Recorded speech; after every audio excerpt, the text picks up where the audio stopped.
to look at revenues and expenditures. And we took a look at some of our community development fees and realized that we haven't updated those for about 10 years. And so an opportunity to take a look at it. And Dan's done a tremendous amount of work looking at some different models. And so we don't have to necessarily get behind. And so he's going to talk to you about those. What we'd like tonight is a little direction on sort of the philosophy and maybe the policies on the percentage of actual cost of development to recapture in our programs. And then we'd come back to you at a later date with a policy, either an ordinance or an ordinance and resolution to reflect your interests. So, Dan. Yes. Good evening, Mayor and Council. Dan Carlson, Community Development Director. This is a request for direction to go forward with an update of our community development review fees. That includes both building permit review fees and land use permit review fees. As Heidi mentioned, it's been pretty much 10 years or more since those have been updated. Our building permit fees are codified. They're actually in Title III of the Ellensburg City Code. It originally adopted in 2013. There was an update back in 2022 that to those fees that reduced the review fees for projects that had a valuation of over 100,000. But at that time, everything else was left the same. And so all of your permit fees for kind of standalone, mechanical permits, plumbing permits, those kind of things, those weren't updated. And even there is as a part of the fees that are in Title III, there is a per square foot cost. It's the same type of table that's in your packet, page 11 of the new packet, but looks this table that looks like this. So those are the costs that the project valuation is based on. So even though that was modified in 2022, the per square footage cost that project valuation is based on was not updated. So those are essentially fees from 2013. Our land use permit fees were adopted by resolution in 2014. Those are, again, just not covering the cost of review. Sometimes don't even cover the cost of advertising. And then there are application types that we just don't have a fee for because the application types have come along since those were adopted. So the state law allows for a reasonable permit fee to cover the cost of processing applications, permits, those kind of things. The fee can't be more than what it costs, but it can be less and it can be right up to what that cost of those permit fees are. Staff is recommending an update of these fees, and I'm recommending two different models. One for building permit fees for new construction, and then one model for those other standalone building permit and then your land use fees. And the reasoning for that is because there is this national well-established model that the ICC has for determining building permit fees. And this multiplier model is kind of a simple way of putting all of the processing that goes into a building permit application into one permit fee. So I'll start with with that multiplier model. So the way that works, and that I did attach the ICC building valuation table and data, which does have some examples of this, but the way it works is you divide your annual construction valuation into the building division budget, essentially, and it gives you a multiplier. And so then what you do is you take a project. So let's say you're doing a 2,000 square foot house. You'd go to that table. The current table is about 165. The 2024 table that I gave you is about $165 a square foot. The adopted one is like $88 a square foot. So what you do is do that 2,000 times that 165, And then that gives you an overall value of the project. And then you multiply that multiplier by that, and that gives you your review fee. So that's how that multiplier model would work. For the rest of the fees, the standalone fees and the land use permits, this is one where I call it in here reasonable and sufficient fee model, but that's basically because of that language in the RCW, it has to be reasonable, and then it sort of on the jurisdiction decide what's sufficient to cover that, as long as you don't go over what the cost of your processing is. So in order to do that, there's going to need to be a fair amount of data collection because what you do with that is you take your direct costs, so the wages and benefits of the people who are actually doing the reviews, the cost of advertising, the cost of paying a hearing examiner to conduct the hearing, any of those kind of costs associated with it. You take the direct costs, you add your indirect costs, which is some portion of your overhead, the computers, code books, trainings. It's allocating a portion of that overhead to that direct cost. And then you take that and actually multiply it by the number of hours that it takes you to review an application, or that each person that's reviewing an application, the amount of time it takes them. And that's how you arrive at your permit fee. And that will take a lot of data collection. And so that would kind of be the next step with that. So proposing the two different models, I did, and in your staff report, there's did sort of a test running that using the current budget, using the community development construction evaluation from August of last year till August of this year, and just testing it on three, different types of permits: a 2,000 square foot single family dwelling, a 15 unit apartment building, and then a 3,200 square foot commercial building. So just kind of to test that. And the table that was on page 2 of the staff report gives you kind of an example of for each one of those building permit types. It gives you what the full cost recovery, just based on those numbers that I ran, kind of what our current fees are, and what the approximate percentage is of that cost recovery. So for that single family dwelling, it's about 53%. For the apartment building, about 32%, and then that commercial building about 37%. So that again, I just kind of wanted to test with it being so long, using the current data, see where that ended up, and we are quite a ways below covering the cost for those permits. And again, the building permit fees weren't touched other than that one amendment in 2022 since 2013. So all of your other mechanical, plumbing, demo, those kind of permits are still using 2013 data. Land use permits, the second table that I put in the staff report. This is just a quick comparison. This is the kind of the most common land use applications that we receive. We would need to develop a full schedule of fees, but I just did a comparison to Kittitas County and Yakima. When I was at Kittitas County, I used this fee model, and the fees that you see in the Kittitas County column, those were updated every year for 6 years, updated annually. And so I think those are pretty close, for the area, probably pretty close to what that fee model would show. There may be, some differences just depending on budget and permitting levels and those kind of things. But and then I threw a city of Yakima in here too for comparison. But you can see as you look, there are quite a few fees that it looks like that we are below cost recovery.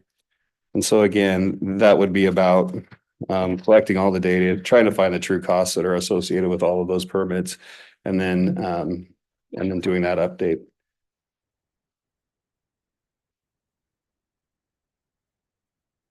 Can I ask a quick Yeah. question? So if the law allows, if the law is pretty straightforward about not exceeding the cost of service, it almost seems like there's no way around us making sure that we understand what that cost of service is. Otherwise, you risk going over the cost Right. of service, or you risk being significantly below, both of which, one of which is bad from a legal perspective, the other which is bad potentially from a financial perspective. So I'm wondering the guesstimate based off of, what it costs to build the house or the building and things like that, that's not directly a direct correlation to what it takes us to process that, planning piece, the construction piece and the occupancy piece. Because it seems to me there'd be some variation depending on what kind of construction you're talking about. It almost feels like we have to do the cost of service, and then we have to decide how close to that line we want to be, or what we can accept, significant discounts on. And I'm throwing, I know we're not making decisions here. This seems black and white to me. I would agree that at a minimum, we need to get cost of service, but I would advocate that we would go for full cost of recovery. The mindset here and thinking behind, at least for me personally, is that we allowed 14 years to lapse between the hypothetical full cost of recovery or the assumed cost of this service. And so we're looking at these percentages to catch up. Well, if it was done properly over the 14 years, we're talking about 3.7% on a single family house increase. That's very close to the government's standard of living increase per year if we had kept that. So I think we need to baseline it back to what that cost of service is. And I would actually advocate for the full cost of recovery, because if the full cost of recovery exceeds what the cost is, at any point you could say, you know what, we're cutting that cost for this year, because these increases are made or these adjustments are made on a 6-month interval process. And so it makes sense to at least track these on a 6-month interval process so that we ensure that we're in line with what's really out there as far as our actual cost. Well, so study session, let's get the information in, let's get our questions answered. Yeah. We're not going to establish a pathway until we're in an open public meeting with public input. Sure. Or even a target or something like that. Could I ask a related question since we're on question? Absolutely. So in the staff report, there's the cost, the staff cost component attributed to the building division, right? So when we have a plat or something come through, it gets touched by different departments.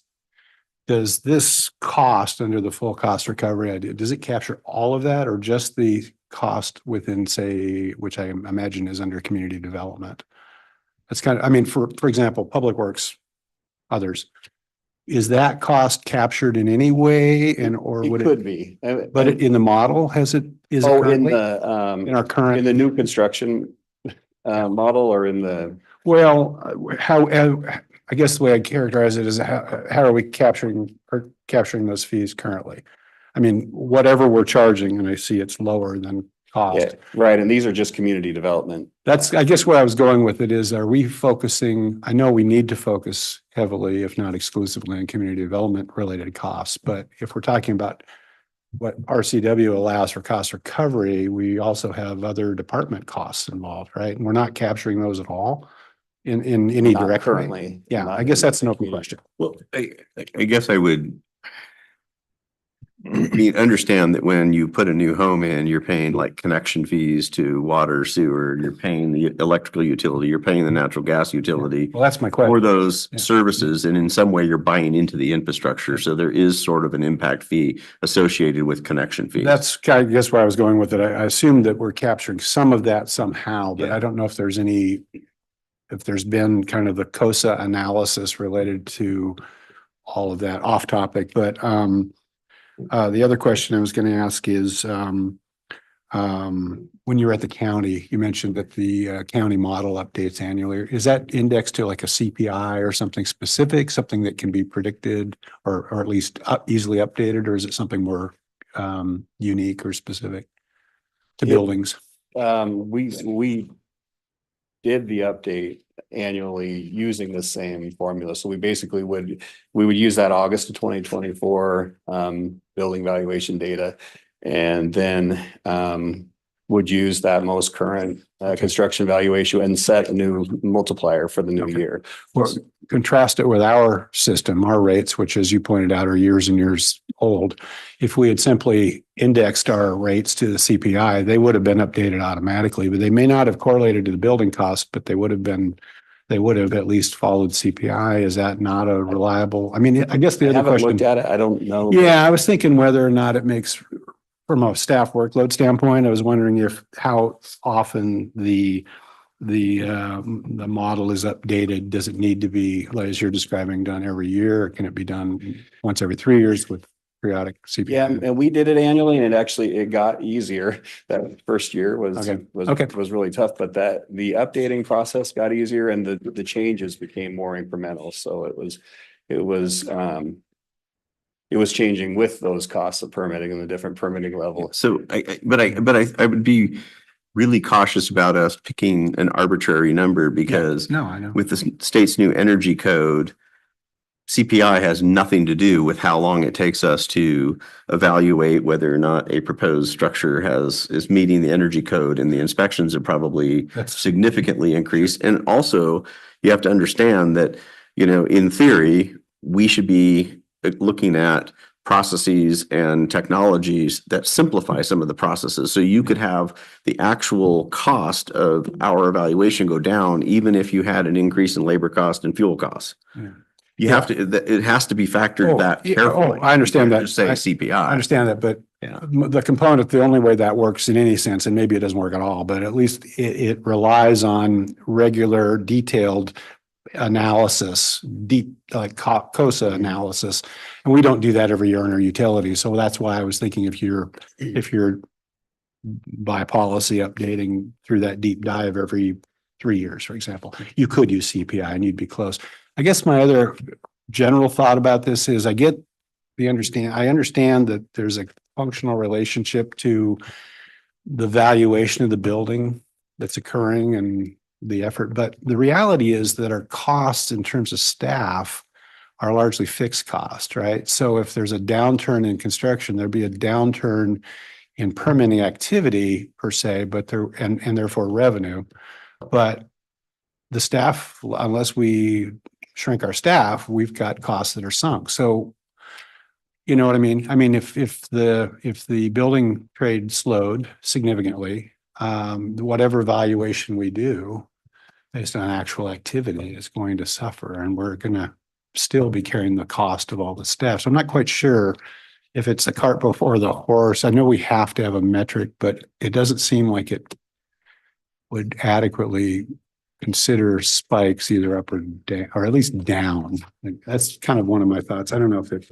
And what we did at the county was, and it's something I'd have to do a little more research on here. We were an enterprise fund, so we had a goal for fund balance so that those building inspections could carry on if we saw Yeah. that downturn, because it can be years that a project is. Well, I guess the simple thing is if under a full build scenario, right, a permit costs $300, but in the downturn, you're only doing half the work. Are you going to raise the permit fee to $450? You know what I mean? I mean, or something else to recoup that, to recover that cost for fewer people paying the bill, I guess is what I'm thinking about. So that's the basis of the calculation that comes out. But it varies. It varies, but the point of the calculation is that it keeps a consistent revenue associated with those permits. So whether you're having a good year or a bad year, as far as the amount of permits you're handing out,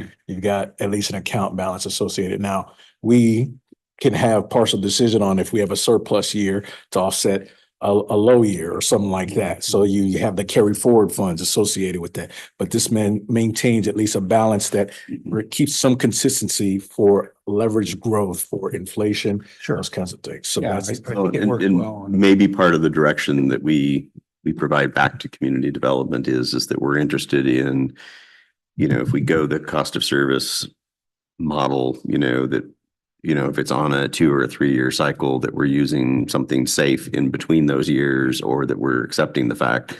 But I mean, I think we can move forward, because we could study the bejesus out of this thing and not, you know, we're wasting time on the study itself rather than actually providing the service. And ultimately we want to provide the service. So ideally we're coming in low, and I just, you know, for those of you who, some of us have a lot of history in the county, I mean, this has been an issue. The state did come in and ruled that a local jurisdiction was overcharging, and there was lots of refunds.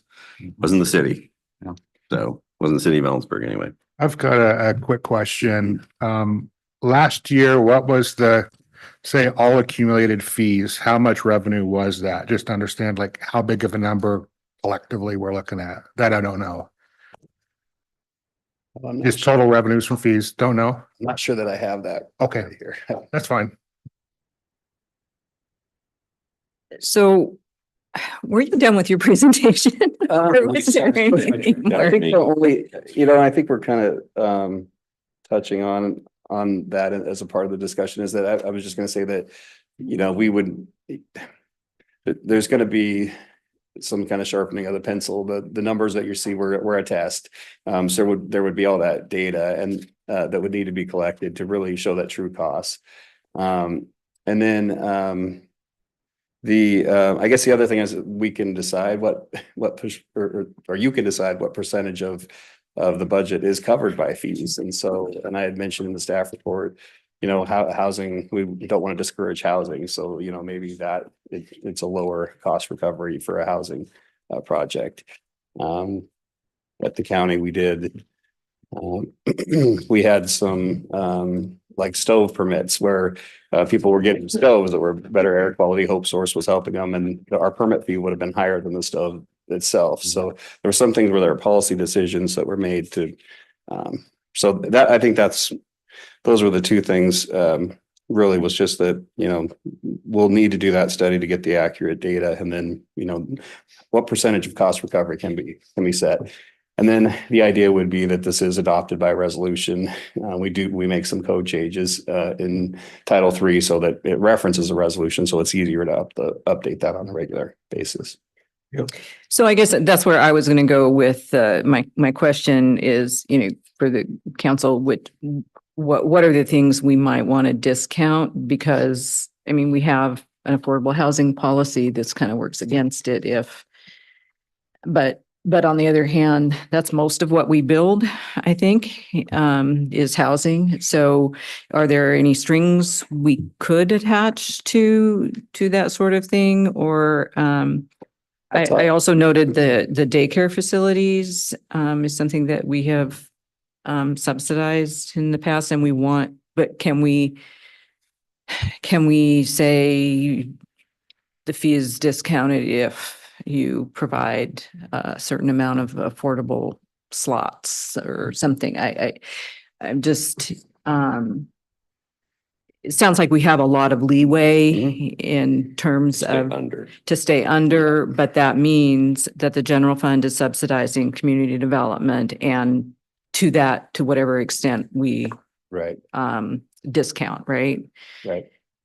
And so I guess when it comes back, I might want an understanding of those numbers. So what like Josh's question, what's the total value for like residential, and even, you know, I don't know if you make a distinction between single family and multifamily kinds of things. So Yeah, City of Wenatchee, they were on that multiplier model. They were actually doing 85% of that per square foot cost for single family and 90% for multifamily. So they were giving some discount for housing. and if it's affordable housing, I mean, if it's income restricted housing, you know, maybe that discount could be I higher, think right? you could, yeah. And I'm not opposed to that, because I can look at some things that I think we definitely do want to invest in, because we either invest in them now or we pay for them later. But again, at the end of the day, when you say the general fund subsidizes, it means everybody else in the community pays. Right. The whatever is left Developer over. Yeah. of that housing development. Yeah, I mean, we are covering that with other people's tax money. Right. plain and simple. Yep. And we're using it for something that, you know, that's different than maybe it could be used for. So, I mean, those aren't, I mean, that's what we get elected to do. Those are hard decisions but keep going, because I want to end up in a place where we give you some reasonable direction so you can come back with something. Could I ask? I two- messed you up. I'm sorry. Could I ask two quick questions on your reference to, not detail, I don't Yeah. expect detailed answers, but I appreciate the city of Yakima comparison as another city as opposed to Kittitas County, which is largely rural. Do you know on their, do you have any sense of how, whether the city of Yakima applies a cost recovery, and if so, ballpark, what kind of targets they use? You mentioned Wenatchee, but that was one. And then If I guess- if they do full cost recovery? no, just, is it 0, 50, 75, 100, you know, I mean, I guess when we go forward, if we have some comparables, it might. be Yeah, I useful. couldn't, I mean, I didn't have a good way Yeah. of finding that for any Yeah. of the jurisdictions. I could find their fees, but, Yeah. well, except for, like I said, Wenatchee, that was right in their Yeah. fee schedule, that percentage for housing. And I was going to ask on the annexations, and I guess it could apply to some others. Is that scalable in the sense that we're not charging for annexation, but it's going to be cost wise a little different if it's a single parcel or a small group of parcels versus a large block? Is there normally any kind of a scale element to that, or is it just a flat? I only found two jurisdictions that had annexations, and that's Moses Lake and Richland. They were a flat fee. Okay. I think you do see, like with subdivisions, sometimes a base fee and then like a per lot fee. So I think it could be something that could be done. Okay. Thanks. I was going to mention on the incentivizing. I know at the planning conference a couple of weeks ago, one of the conference presentations was on childcare deficits throughout the country, but in Washington specifically, and these childcare deserts, so-called, just like food deserts. And the focus was on identifying the barriers that are preventing childcare from being provided, and permit fees and what RCW allows and exemptions was right up top of the list. So I know it's an issue other communities are grappling with. So I think going forward, Dan, I appreciate the summary that you provided. Simple explanation on what our cost is versus what you're proposing as far as a revenue source is going to be the key part of this. So I get the delta between the current fees and the full cost recovery, but somewhere between those two figures is the real number that we're going to have to the best of our understand so that we can provide the right margin of growth so that we have those things for those nuances of affordable housing and blah, blah, blah, blah, blah. So. Now we're done for a little while. now, do you want some feedback or no? Sorry. Yeah, and I think for the standalone building permits and the land use permits, I mean, that is, we have to know the true cost to come up with a fee schedule, and we have to do that. Was there concern about using the ICC multiplier model for the new construction? I actually do, because I don't know how you correlate that to our cost of delivery of service. And so it feels incredibly risky to me to use unless it's an industry standard that's bulletproof. Because what I have is somebody comes in here and requests a building permit or, pay some sort of land, fee, and then says, show me all the things you did to prove to me that that's the actual cost of service, and does a really deep public records request. We end up in trouble and potentially have to refund money. I'll advocate for that code as a basis of it, simply because if it is an industry standard, then I would suggest we follow that. When we get into trouble is when we deviate from standards that are used universally, because at least we have some sort of statute say, well, this has been used in this city, this city, this city, this city. And we create something, and then that has lots of room for interpretations, manipulations, misperceptions associated with it. So And is the rule that you have to do cost recovery for every transaction so every applicant that comes in has to be proven to be reasonable cost recovery, or is it The methodology, general- yeah, you can defend general rule methodology too. If we, for the average? applicant. Right, it'd be, yeah, because it's average, because you are gonna have applications that take way more time and ones So that. I'm thinking of that cold storage thing that had the funky fire suppression, and they did a lot of extra work on that. But that's, how do you put that in your permit fee? Unless, But I would also argue there was a way to handle that, and some of that got charged back to the people that were proposing it. okay, They said, prove it to us, and they had them hire. So there are pathways for that. Yeah. And just to respond a little bit, and I don't have the exact number for cost recovery, but we have historically not come real close to the actual cost of delivering services. The fees that we bring in have been significantly lower, and I'm looking at Keith in the back of the room, based on the work and the cost of our staff essentially. So again, we have a pretty big threshold right now from what we collect versus what we actually the cost of the service essentially. So there's some room in there to actually grow. And the models Dan was looking at, and it was charging out what is 100% of cost recovery, what is 50% of cost recovery, and then backing those out into the individual permits and saying, does that really make sense? And so that's been kind of a standard that we've seen other communities do. Let me make sure I got this right. Is the cost of recovery in this report reflective of our actual costs, or is that based upon the calculated IBCC, whatever it is, Yes. suggested? It's Okay. calculated based on Okay, all right. on that fee model. 10-4.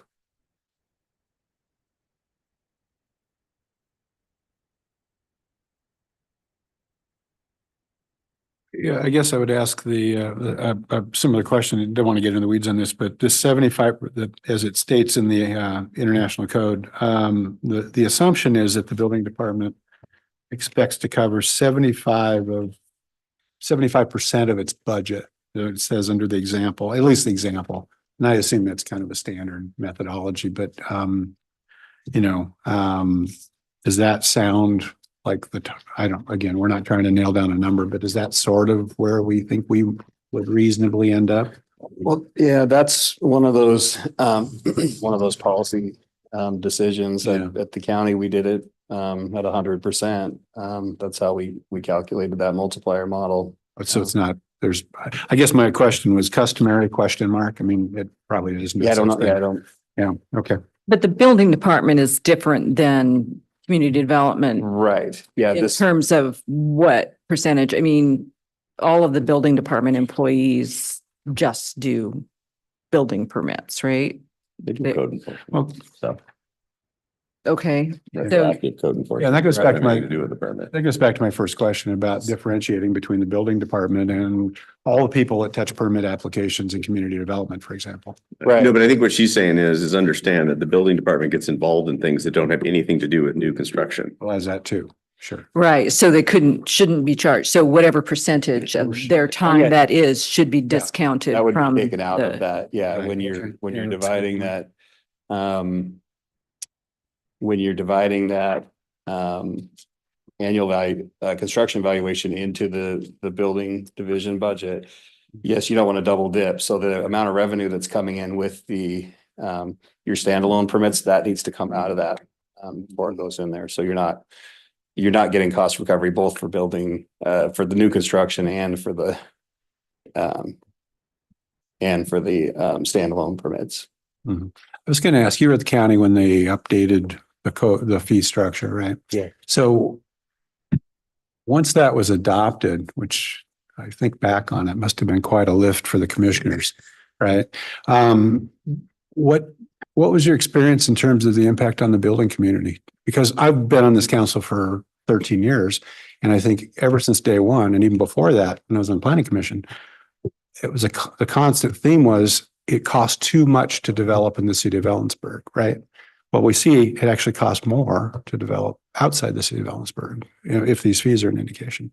So, if I guarantee you, if we start ratcheting up our fees, we're going to hear it naturally, but I'd like it to be truth-based. Yeah. Be nice. So County, in about 2015, hired a consultant to develop, this fee model. Very complicated, fee model. And it was when I came on in 2016 was kind of the first year of implementing that. It was a significant jump in fees, and there was a lot of feedback from builders and developers that, raising fees, that happens. But the good thing with this approach is that over time, you're not feeling the full weight of that, of that change all at one time. It follows, and you do actually have times where your fees go down. We had, well, similar to what the city did last year. Conditional use permits were a recommendation from a hearing examiner that went to the board for the final decision. There was a code change to where the hearing examiner made the decision instead of a recommendation. So that eliminated a whole hearing, staff report, public notices, those kind of things. So that actually took fees down. And so over time, that reaction, was okay, and it leveled out. But there was that initial, objection to raising review fees. So I guess I don't understand that part. If we improve our process, that has nothing to do with the per square foot, or it doesn't have an immediate impact on the per square foot, which is the multiplier. I see, that's what I'm saying. I think we need to know what our cost of service is to be able to stay close to or underneath that number. And if you're using just, not arbitrary, but if you're using average cost per square foot for construction for a particular type of thing, and we improve our process, or our process becomes significantly more complicated, secondary to the state energy code, neither one of those two things is going to be easily built into the cost per square foot on what it costs to build. It doesn't correlate to the review The budget and itself, I guess. yeah.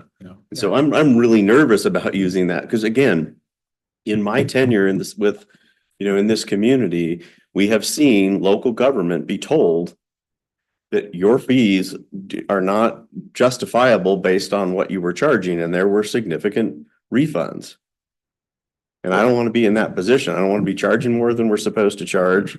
And I'm sort of, as we go into this, I'm not for full cost recovery in every category. I think there's some things we're not going to want to do, but we'll have that conversation, and it takes 4 votes.